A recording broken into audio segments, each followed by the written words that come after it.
So, next up we have another person from Install. This time it's Áine, and she's a principal software engineer. And Áine is going to be talking to us about Little Miss Bossy.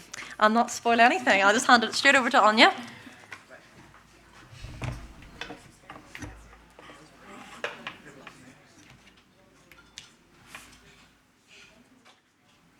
Thank you. Thanks. Okay.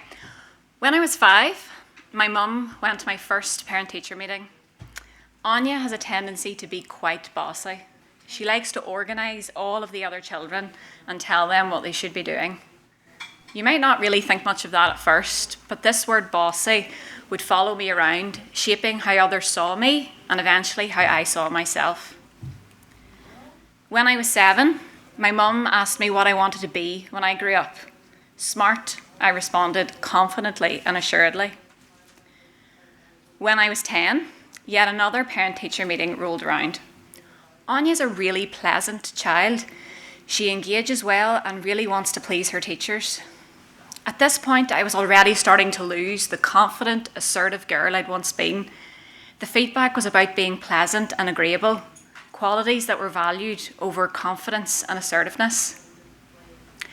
When I was 13, yet another parent-teacher meeting arrived. Áine works extremely hard and she always tries her best. She is very quiet though, and sometimes we can forget that she's there. I started to notice that this quiet label wasn't just something I was hearing, it really was something I was becoming. When I was 18, I left school about to embark on my next adventure, studying computer science at UU. Terrified, shy, and not truly sure if I'd made the right choice. So what happened to that confident, assured, and bossy 5-year-old who knew what she wanted and when? Well, at first, the comments made by my teachers and others in a seemingly innocent tone didn't really mean much. That is, until they did. Until I began to realise that people were using these words to describe me in a negative light. And being the perpetual people pleaser that I am, I began to unconsciously mould my behaviour into what I knew they wanted from me. Hardworking, conscientious, kind, and helpful. There's nothing inherently wrong with these adjectives. In fact, I'm proud that people would describe me in that way. It's helped me get to where I am today, and so I wouldn't trade that for the world. But what about confident, assured, assertive?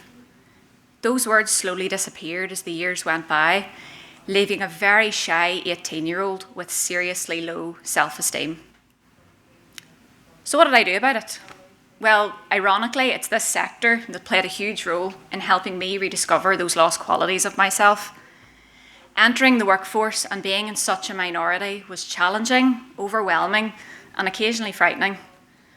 However, over time, I began to realise that if I wanted to be heard and recognised for my contributions, and I really did want that, after all, anyone that knows me knows that I'm hugely competitive, I knew I had to push past that silence and speak up.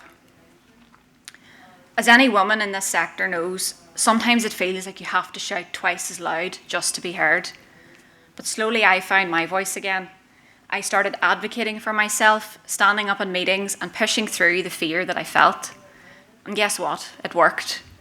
I'm very proud of everything that I've achieved in my career to date, and I'm now in an exciting and rewarding leadership position in a rapidly growing company here in Belfast.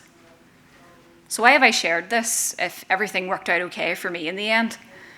Well, over the last 18 months, I've been really asking myself, why did this process have to happen? And what if I hadn't had the courage to make the necessary changes and create the opportunities that I've created for myself?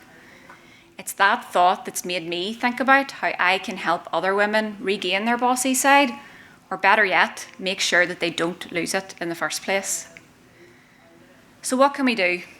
To all the women here today, this is where I turn to you.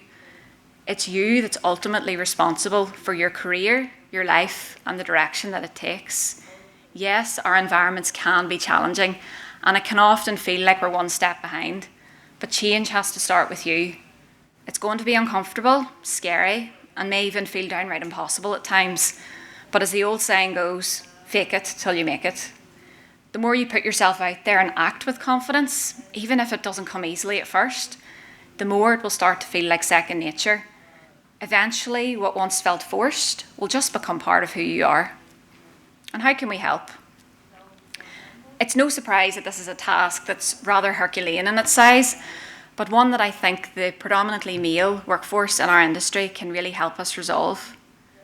I'd like to ask, did any of the elements of my story make you think about somebody in your own life? Maybe your daughter, your niece, your sister, your wife? I'd then ask the question, would you want them to feel the way that I felt as a young girl? I'd really hope that the answer is no, and that it's that kind of thinking that motivates you to take action and make a difference. Well, what does that help actually look like? I've spoken to many male colleagues, friends and mentors, and the truth is, most of them want to see women succeed, but often they just don't know how to help or even really where to start. To all of those men and to all of you here today, my advice is simple. Number 1, amplify her voice. If a woman shares an idea, don't just nod politely, amplify it. Give her credit, share her ideas in a meeting, redirect the conversation if someone interrupts her. Women often face barriers like being interrupted, overlooked, or not credited for their ideas. Amplifying their voices ensures that their contributions are recognised and valued. Number 2, challenge stereotypes. If you hear someone call a woman too emotional or too soft in leadership, call it out. Challenge those assumptions. Support performance, not gendered stereotypes. Women are often subject to unconscious bias, such as being judged more harshly than men or being expected to act in ways that conform to traditional gender norms. And number 3, be an active ally.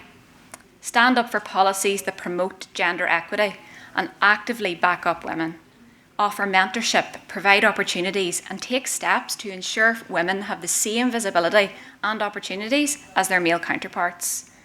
Show solidarity by actively supporting their decisions and initiatives in meetings and day-to-day work. Being a passive supporter isn't enough. Active allyship is key. This means taking intentional steps to create a more inclusive workplace and backing up women when needed. Following these 3 points is a great start towards helping women feel supported and successful on their leadership journeys. We've seen significant progress in recent years, with more women stepping into leadership roles, greater awareness of gender bias, and a growing commitment to diversity and inclusion in the workplace. There are men in this room and beyond it who are doing the hard work to shift the narrative, change the conversation, and to ensure that women in leadership are valued, heard, and empowered. But we can't stop here. This isn't just about women being bossy or assertive or confident. It's about changing the culture that tells women to be less in order to fit into the mould of what leadership is supposed to look like. It's about recognising that leadership comes in many different forms and that women are natural leaders when they're given the space to lead. So as I finish, I'd like to ask you to take this message to heart, not just for the women you know, but for the future of all young girls. The world will be a better place when they can be as confident and assertive as I was at 5, and when they don't have to suppress parts of themselves or their personalities. And that's where you come in. If you are in a position to amplify, challenge, and support, do. The change we want to see isn't going to happen without action and without all of us working together. Thank you.